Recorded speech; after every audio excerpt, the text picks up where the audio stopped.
त्या पक्षाच्या सर्वोच्च नेत्याला तमाशाची म्हणजेच डान्स बारची पार्श्वभूमी असल्यामुळे कदाचित काँग्रेसच्या नवोदित नेत्या खासदार परिणिती शिंदे यांना सुद्धा जिकडे तिकडे तमाशाच दिसायला लागला आहे.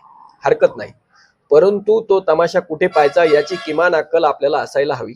कारण देशाच्या सुरक्षेचा विषय जेव्हा येतो त्यावेळेस ओवेसी सारखे लोक सुद्धा शांत बसतात, परंतु आपण जर तशा अवस्थेतही सरकारच्या आणि खास करून सैन्याच्या शौर्यावर प्रश्न उभारत असाल तर हे आपल्यासाठी निंदनीय, लज्जास्पद आहे.